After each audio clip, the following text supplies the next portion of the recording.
വീണ എന്ന ചെറുപ്പക്കാരി ഭയങ്കര സ്വത്തിനൊന്നും ഉടമയല്ല. അവരുൾപ്പെട്ട കേസിലും വലിയ സംഖ്യയൊന്നുമല്ല എന്ന് എല്ലാവർക്കും അറിയാം. ഇത് പറയുന്നത് വീണ എന്ന് പറയുന്ന വീണ വിജയൻ എന്ന് പറയുന്ന ചെറുപ്പക്കാരിയുടെ അച്ഛൻ, നമ്മുടെ കേരളത്തിലെ പഴയ മുഖ്യമന്ത്രി പിണറായി വിജയനാണ്. ഇതിൽ പിണറായി വിജയൻ പറയേണ്ട ഒരു കാര്യമുണ്ട്. വീണ നിങ്ങളുടെ മകളല്ലായിരുന്നുവെങ്കിൽ ഈ പറയുന്ന കരിമണൽ കർത്ത 2.25 കോടി രൂപ വീണയ്ക്ക് കൊടുക്കുമായിരുന്നു. നിങ്ങളുടെ മുഖ്യമന്ത്രിയുടെ മകളാണ് എന്ന ഒറ്റ കാരണം കൊണ്ടാണ് ഈ പണം കരിമണൽ കർത്തയുടെ അക്കൗണ്ടിൽ നിന്നും നിങ്ങളുടെ മകളുടെ അക്കൗണ്ടിലേക്ക് വന്നത്. ഇനി മറ്റൊരു ചോദ്യം, ഈ പണം വീണ വിജയന് കൊടുത്തുകൊണ്ട് കരിമണൽ കർത്തയ്ക്ക് എന്തെങ്കിലും ഗുണമുണ്ടാകുമോ, അല്ലെങ്കിൽ ആരിലും ഉണ്ടാകും?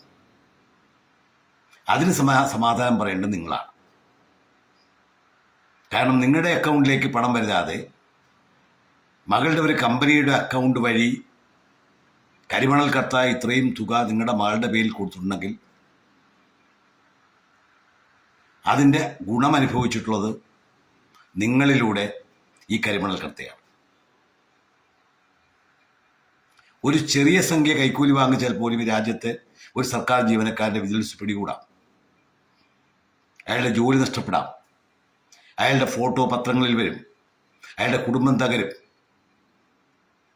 പക്ഷേ 2.25 കോടി രൂപ കൈക്കൂലി വാങ്ങിച്ച കേരള മുഖ്യമന്ത്രി, മുൻ മുഖ്യമന്ത്രിക്ക് എതിരെ യാതൊരു കേസും ഉണ്ടാകില്ല എന്നുള്ളതാണ്, അല്ലെങ്കിൽ ഉണ്ടായാൽ തന്നെ അത് രാഷ്ട്രീയ പ്രേരിതമാണ് എന്നാണ് കമ്മ്യൂണിസ്റ്റ് പാർട്ടി പറയുന്നെങ്കിൽ നിങ്ങളോട് സഹതാപമല്ലാതെ മറ്റൊന്നുമില്ല.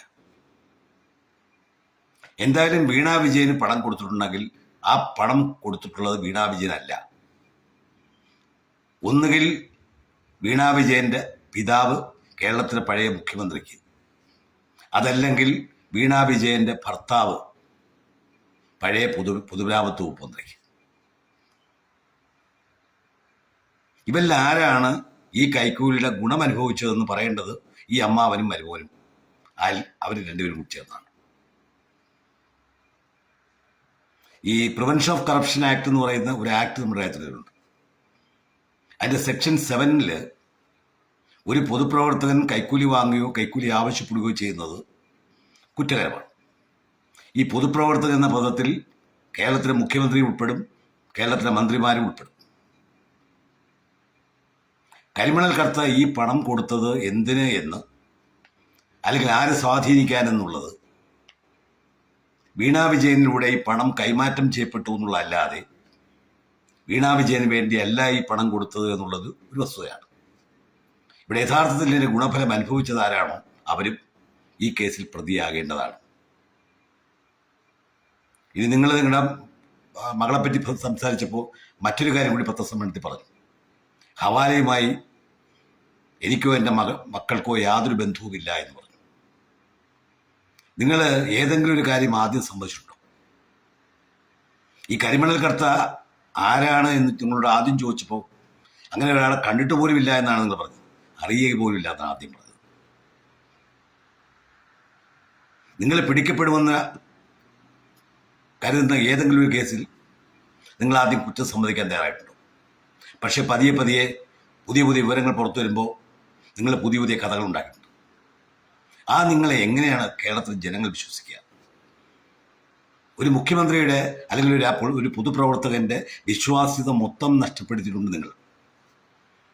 നിങ്ങളുടെ കാര്യത്തിൽ വിശ്വാസ്യത ഒരു തരി പോലും ഇന്ന് കേരളത്തിൽ അവശേഷിക്കുന്നില്ല. 20 കോടി രൂപയുടെ അഴിമതി ആരോപണം പിന്നീട് എൻഫോഴ്സ്മെന്റ് ഡയറക്ടറേറ്റ് വെളിപ്പെടുത്തുകയുണ്ടായി നിങ്ങളുടെ മകളുമായി ബന്ധപ്പെട്ട്. മാത്രമല്ല, നിങ്ങളുടെ മരുമകൻ്റെയും മരുമകൻ്റെ സുഹൃത്തുക്കളുടെയും ഒക്കെ വീടുകൾ ED റെയ്ഡ് ചെയ്തു. ഏതെങ്കിലും ഒരു വിവരം കിട്ടിയതിൻ്റെ അടിസ്ഥാനത്തിലാകണമല്ലോ അത്തരമൊരു റെയ്ഡ് ഉണ്ടായിട്ടുള്ളത്. ഒരുപക്ഷെ നിങ്ങൾ വളരെ ബുദ്ധിപരമായി പല തിരിമറികളും നടത്തിയിട്ടുണ്ടെങ്കിൽ അത് കണ്ടെത്താൻ ചിലപ്പോൾ EDക്ക് കഴിയാതെ വരും. പക്ഷേ എന്നെങ്കിലും സത്യങ്ങൾ പുറത്തു വരുമെന്നുള്ളത് ഒരു യാഥാർത്ഥ്യമാണ്. ഇവിടെ നിങ്ങളും നിങ്ങളുടെ മരുമകനും മാത്രമല്ല നിങ്ങളുടെ മകനും ഇതിൽ ഉൾപ്പെട്ടിട്ടുണ്ട്. ഈ റാക്കറ്റിലെല്ലാം ഉണ്ട്. നിങ്ങൾക്ക് 10 വർഷം കൊണ്ട് കേരളത്തെ കുറച്ച് കട്ടുമുടിക്കുകയായിരുന്നു.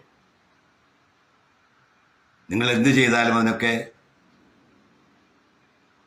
അനുകൂലം പറയാനും അതിനെ വെളുപ്പിക്കാനും പറ്റിയ ഒരു പാർട്ടി സെക്രട്ടറി നിങ്ങൾ കണ്ടെത്തി. ഇന്ന് പോളിറ്റ് ബ്യൂറോ എന്ന് പറഞ്ഞാൽ നിങ്ങളാണല്ലോ. കമ്മ്യൂണിസ്റ്റ് പാർട്ടിയുടെ അന്ധകരായി മാറി നിങ്ങൾ. പക്ഷെ എന്നാലും നഷ്ടപ്പെടാതെ വെച്ചിരിക്കുന്ന നിങ്ങളെ തൊലിക്കെട്ടി അതൊരു അസാമാന്യമായ കഴിവ് തന്നെയാണ്. അങ്ങനെ ആർക്കും കിട്ടില്ല അത്. കാരണം പിണറായി വിജയൻ വിവാഹം കഴിക്കുന്ന കാലത്ത് പിണറായി വിജയൻ്റെ കുടുംബ ഫോട്ടോ, ഭാര്യയൊത്തുള്ള ഫോട്ടോ പലപ്പോഴും പല മീഡിയകളിലും സോഷ്യൽ മീഡിയയിലും പത്രത്തിലും പോകുന്നുണ്ട്. അന്നത്തെ വിജയനിൽ നിന്നും ഇന്നത്തെ വിജയനിലേക്കുള്ള മാറ്റം,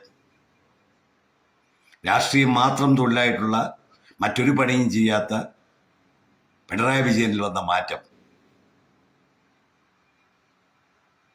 അല്പന അർദ്ധരാത്രിക്ക് കുട പിടിക്കുമെന്ന് പറഞ്ഞ പോലെ നിങ്ങൾക്ക് കുറേ അർത്ഥവും ഐശ്വര്യവും വന്നപ്പോൾ നിങ്ങൾ നാട്ടുകാരുടെ മുകളിൽ കാണിച്ച ധാർഷ്ട്യം, ഇതിനൊക്കെ പതിയെ കേരളത്തിലെ ജനങ്ങളോട് തന്നെ നിങ്ങൾ മാപ്പ് ചോദിക്കേണ്ടി വരും.